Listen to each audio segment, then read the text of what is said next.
by Mark Kleinman, City editor. New chairman of HSBC Holdings is preparing sweeping changes in the boardroom of Europe's biggest lender that will involve roughly one-third of its directors heading for the exit.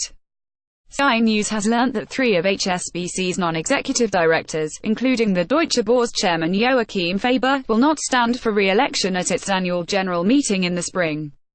The retirements will reduce the size of HSBC's board from 17 directors to 14, with a further slate of departures expected over the next couple of years, according to a person close to the company.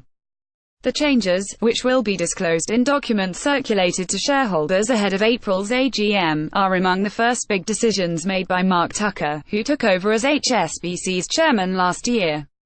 Sources close to the banking giant said that Mr. Tucker's plan to line the board had won the backing of regulators and leading shareholders.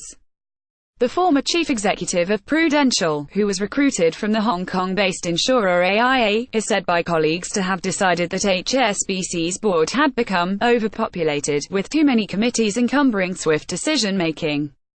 The individuals who are stepping down from the board this year will do so for a variety of reasons, including the length of service at HSBC and business commitments elsewhere, according to an insider.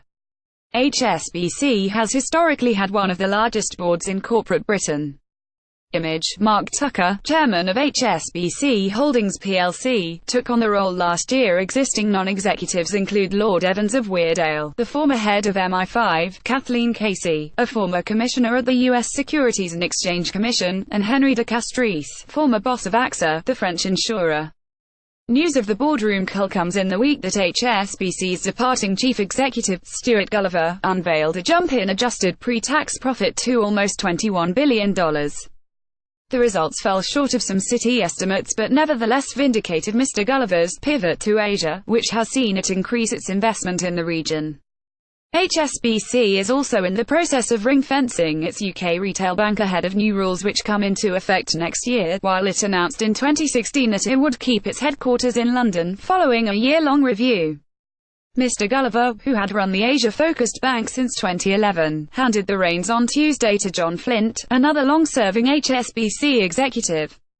Mr. Flint's appointment was the first major decision overseen by Mr. Tucker, who has a reputation among colleagues and investors for impatience at driving changes aimed at delivering long-term value for shareholders.